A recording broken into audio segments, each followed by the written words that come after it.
So the unborn and perhaps the newborn are human beings. I mean, some people, of course, deny that unborn children are human beings. That's simply idiotic. That's just contrary to the elementary facts of science. That's probably the most prevalent form of science denial we have in our culture. Serious people, for example, Peter Singer, my colleague at Princeton, who defends both abortion and infanticide, is the first to tell you, of course, an unborn child and a newborn child are human beings. But Peter denies, as many people deny now, that they are persons, because just to be a human being doesn't mean you're a person. That's just a physical thing, and the human body is just an instrument. It's not the actual person, which is the consciousness. So we can have pre-personal human beings. By the same token, if we embrace this conception of the person, this anthropology, this self-body dualism, just as there can be pre-personal human beings, there can be post-personal human beings. Human beings suffering from Alzheimer's disease or other severe dementias, who, of course, are human beings. That's a biological fact. Nobody can deny that. But according to this view, they don't have dignity, they don't have worth, they don't have rights, they don't have a right to life, because they are no longer persons. They are post-personal human beings. And what really counts and matters is being a person, not merely being a human being.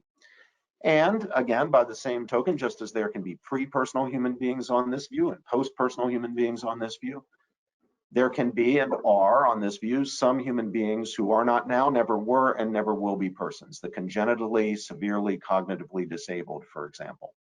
These are simply regarded as human non-persons in the way that unborn children, or newborn children, or those suffering from dementias are human non-persons. When we reject, as we should, the concept of self-body dualism, when we understand the human person as a dynamic unity of body and mind, or body and soul, when we see the body not as merely instrumental in the service of the mind or will, but as part of the very personal reality of the human being, then we recognize there can be no pre-personal, no post-personal human beings. There can be no human non-persons. Then we are in a position, Ryan, to affirm the very concept of human rights. That is, rights we have not in virtue of some achievement, stage of development, getting past a condition of dependency or being out of a condition of dependency or whatever, not that we have on the basis of intelligence or strength or ability to act autonomously or charm or education level or what have you, but rights that we have simply in virtue of our humanity. The great irony is, today, so many people who regard themselves as champions of human rights deny in practice the very concept of human rights. They're embracing implicitly, usually without even thinking about it or able to give you any kind of coherent account of it, they're embracing self-body dualism. They're viewing the body as purely instrumental, has robbed them of the ability to actually see the truth that there are rights we have simply in virtue of our humanity. Do you have a human person there?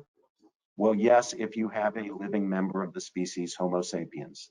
That elderly grandpa or great-grandpa with Alzheimer's, yes, he is a person.